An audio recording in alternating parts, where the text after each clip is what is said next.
Umi Pipik sebut Anies miliki sifat Rasulullah. Abizar malah terang-terangan dukung Prabowo.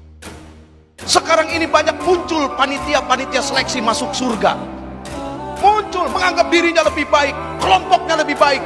Yang tidak sama dengan dia neraka, yang tidak sama dia kafir. Ini bagaimana? Allah tidak buat panitia seleksi masuk surga.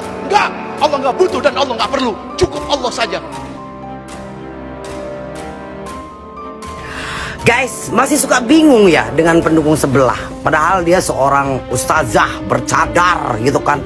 Tahu artinya apa yang namanya fitnah. Fitnah itu lebih kejam daripada pembunuhan ya. Settingan, nggak salah settingan. Hei, settingannya di mana? Ini orang se-Indonesia, rakyat se-Indonesia itu mencoblos, ngerti nggak ya? Ikut pemilu, nih dengerin ya. Ikut pemilu nyoblos, nih, tuh. Apanya yang disetting? Emangnya pemerintah bisa mengarahkan semua manusia di rakyat Indonesia ini diarahkan untuk satu paslon untuk nyoblos? Kan tidak. Semua paslon dapat suara gitu loh. Nggak sadarkah kalau seorang presiden itu hanya satu, nggak mungkin tiga-tiganya menang, harus ada salah satu paslon yang menang gitu loh. Kalau cuma bisa settingan satu paslon yang mana, yang ngapain negara ini buang-buang uang untuk pemilu? Emang pemilu itu nggak sedikit biaya, mending untuk mensejahterakan rakyat duitnya. Kalau memang harus disetting, sudah salah satu aja yang menang. Ngapain capek-capek kita kampanye? Ngapain kita pagi-pagi buta ke TPS nyoblos gitu loh? Ini saksinya rakyat Indonesia, se-Indonesia orang nyoblos. Belum para TKW dan TKI yang di luar negeri pun pada nyoblos. Apanya yang disetting? Semua TPS itu ada petugasnya. Dari semua paslon ada saksinya. Masa ente nggak percaya sama saksi yang diutus? Kalau nggak percaya sama yang diutus sama paslon kalian, ya ngapain harus ada saksi gitu loh? Makanya kenapa setiap ada paslon itu ada saksi dari semua paslon, biar kita jelas tidak ada kecurangan. Dan kalau memang ada kecurangan, silahkan laporkan gitu loh ya. Jadi tolonglah Anda ini paham tentang agama ya. Fitnah itu lebih kejam daripada pembunuhan. Kita yang begini aja nih pakai lekbong aja takut untuk memfitnah orang. Lah ente yang jadi panutan kok tidak bisa menjadikan suatu panutan. Kalau kalah kita harus legowo, harus ikhlas.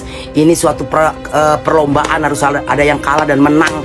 Bukannya mengademkan masyarakat Indonesia, malah membuat seolah-olah membuat image yang tidak baik gitu loh ya.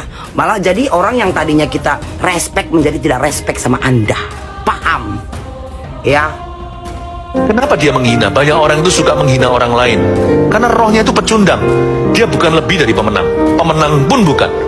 Mengapa kita suka menghina? Coba pikirkan.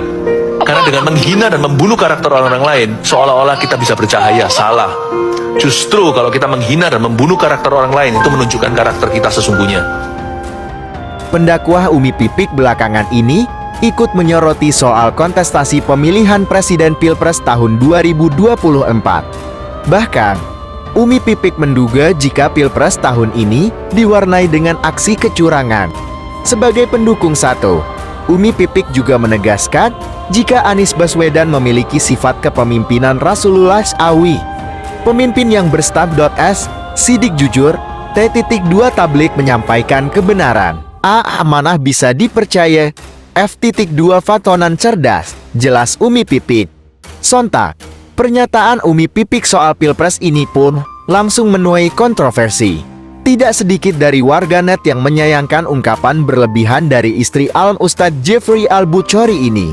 Namun tidak lama setelah viral, Abizar Al-Ghifari yang juga anak dari Umi Pipik mengungkapkan permintaan maaf atas pernyataan sang ibunda. Saya mewakilkan keluarga meminta maaf atas apa yang telah terjadi dan sedang jadi perbincangan semua orang, tulis Abizar di Instagram, dikutip Rabu 21 Februari tahun 2024. Abizar menyadari apa yang telah dilontarkan oleh sang ibunda tersebut memang sangat tidak pantas untuk diucapkan. Saya amat sangat mengerti kesalahan yang dibuat. Memang tidak pantas untuk kami melemparkan kalimat atau fitnah itu. Lanjutnya, berbeda dengan Umi Pipik, Abizar justru terang-terangan jika ia merupakan pendukung paslon 02, Prabowo Gibran. Bahkan, ia juga mengungkapkan permintaan maaf khusus kepada jagoannya tersebut. Saya sebagai pendukung dan coblos tim 2 ingin minta maaf terlebih untuk Pak Prabowo dan Mas Gibran, kepada para pendukung 2 dan juga untuk orang-orang yang tersinggung, kata Abizar. Abizar mengaku ia dan pihak keluarga akan mengambil pelajaran atas kejadian ini. Ini akan menjadi pembelajaran yang sangat penting bagi saya dan keluarga agar kami bisa lebih menjaga etika, adab, dan moral, kata Abizar. Abizar juga berharap permintaan maafnya ini bisa diterima oleh semua kalangan yang merasa tersinggung. Semoga permintaan maaf ini diterima. Terima kasih, tutupnya. Bagaimana menurut pendapat Anda? Tulis dalam kolom komentar.